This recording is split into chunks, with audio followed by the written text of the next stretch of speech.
Hi friends, welcome to my channel mama and baby care. आज हम बात करेंगे गर्भावस्था के 9वें महीने यानी कि प्रेगनेंसी के 9 मंथ के बारे में। अब इस मंथ में सबसे इम्पॉर्टेंट मंथ है क्योंकि अब आपका डिलीवरी टाइम बिल्कुल पास है, कभी भी लेबर पेन स्टार्ट हो सकता है। अब 9 मंथ में क्या क्या सिम्टम आपको महसूस होते हैं। सबसे पहली बात, अब आपका यूट्रस जो इतना ज़्यादा बढ़ चुका है, काफ़ी आपका बढ़ चुका है, तो वो प्रेशर डालेगा ब्लैडर पर, जिसकी वजह से आपको बार बार यूरिन पास करने की ज़रूरत होगी। एक तो बच्चे ने भी अब सारा वेट नीचे की तरफ डाल दिया, उससे भी आपके ब्लैडर पर प्रेशर पड़ना स्टार्ट हो जाएगा। अब आपका जो है वेजिनल डिस्चार्ज बढ़ जाएगा क्योंकि अब वो आपकी बॉडी फुली प्रिपेयर हो रही है डिलीवरी के लिए, तो वेजिनल डिस्चार्ज होना ज़रूरी है। ये बाहर के बैक्टीरिया को अंदर आने से भी रोकता है और आपकी डिलीवरी में भी हेल्प करता है। बैक पेन होना अब इस टाइम पे बिल्कुल नॉर्मल है क्योंकि जो सारा वेट है वो आपकी बैक पर पड़ रहा है। पेट की वजह से पेट इतना ज़्यादा बढ़ जाता है कि कमर पर प्रेशर पड़ता है, जिसकी वजह से कमर दर्द होगा। अब आपका बच्चा कम मूवमेंट करेगा तो बिल्कुल भी घबराने की ज़रूरत नहीं है अगर आपका बच्चा कम मूवमेंट कर रहा है, क्योंकि अंदर अब स्पेस ही नहीं बच्चा बच्चे के लिए, वो घूम नहीं पाएगा ज़्यादा। तो अब वो पहले की कंपैरिजन में जब वो छोटा था बहुत मूवमेंट करता था, अब वो इस टाइम पे 9 मंथ के बाद मूवमेंट्स थोड़ी कम कर देगा मैक्सिमम केसेस में। तो इसमें बिल्कुल भी घबराने की ज़रूरत नहीं। हाँ, मूवमेंट होनी चाहिए, ऐसा ना हो बच्चा बिल्कुल ही मूवमेंट ना करे, मूवमेंट करेगा बस कम करेगा।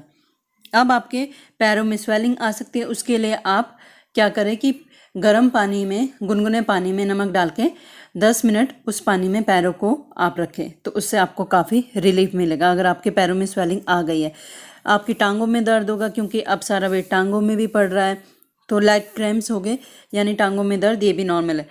एक और चीज़, आपको पेल्विक पेन स्टार्ट हो जाएगा, यानी कि जो आपका वेजाइनल एरिया नीचे की तरफ उस पर प्रेशर पड़ेगा तो वहाँ पर आपको वेजाइनल एरिया में पेन होना स्टार्ट हो जाएगा क्योंकि बच्चे का सर नीचे हो गया है और पूरा भार वहाँ पर पड़ रहा है। तो आपको हर टाइम अनकंफर्टेबल या पेन फील होना, अब बहुत ज़्यादा पेन फील होना स्टार्ट हो जाएगा पेल्विक एरिया में। ज़्यादा देर एक पोजीशन में रहना अब मुश्किल हो जाता है, लेटना मुश्किल हो जाता है, टर्न करना भी मुश्किल हो जाता है 9 मंथ में, तो बहुत सारी डिफ़िकल्टी हो जाएगी। और अब आपका जो निप्पल एरिया है वो डार्कर हो जाएगा, तो ये भी एक चेंजेस आपको देखने को मिलेगा। अब तक आपको 8 किलो वज़न कम से कम बढ़ा लेना चाहिए। अगर आपकी गर्भावस्था में 8 किलो वज़न आपका अब तक बढ़ गया है तो ये बहुत ही अच्छा है। 8-9 किलो अब तक आपका बढ़ चुका होगा, तो आप देख लीजिए अपने वेट को भी कितना गेन किया है। बच्चे का वेट इस समय में 9 मंथ में 2.5 kg मिनिमम रहेगा, या इससे ऊपर भी हो सकता है, तो 2.5 kg तो इस टाइम पे होना सही रहता है बच्चे का वेट। आप अल्ट्रासाउंड में 36 वीक्स के अल्ट्रासाउंड में आपको पता लग जाएगा बच्चे का वेट भी। अब जो बेबी है वो फिक्स पोजीशन ले लेगा, यानी कि मैक्सिमम बच्चे इस टाइम पे हेड डाउन पोजीशन में आ जाते हैं, और कुछ बच्चे अगर मतलब ब्रीच पोजीशन में भी होते हैं यानी कि उल्टे होते हैं, वो भी अब सीधे हो जाएंगे, तो वो अपनी नॉर्मल डिलीवरी की पोजीशन में अब आ जाते हैं मैक्सिमम टाइम।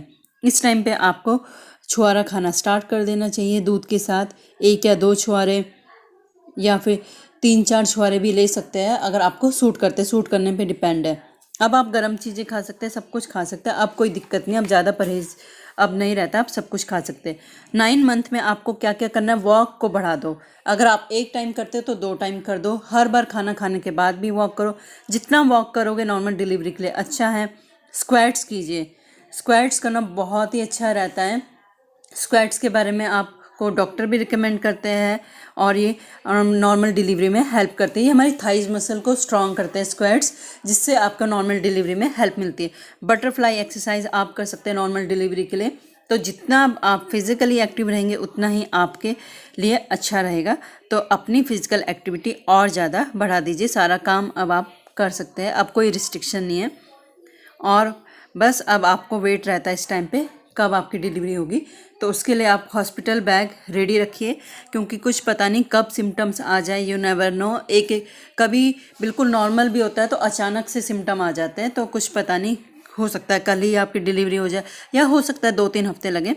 तो अब आप बिल्कुल रेडी रहिए और इस टाइम को बिल्कुल इंजॉय कीजिए। ये टाइम फिर से नहीं आएगा, आप बाद में मिस करने वाले अपने प्रेगनेंसी पीरियड को, तो इस टाइम को सबसे ज़्यादा इंजॉय करें और बिल्कुल भी घबराए नहीं। डिलीवरी को लेकर पॉजिटिव चीज़ें देखें और पॉजिटिव रहे, तो आपकी डिलीवरी अच्छे से हो जाएगी। तो जिनका 9 मंथ है, बेस्ट ऑफ लक, अच्छे से आपकी डिलीवरी हो और एक हेल्दी बेबी हो। Thank you so much guys.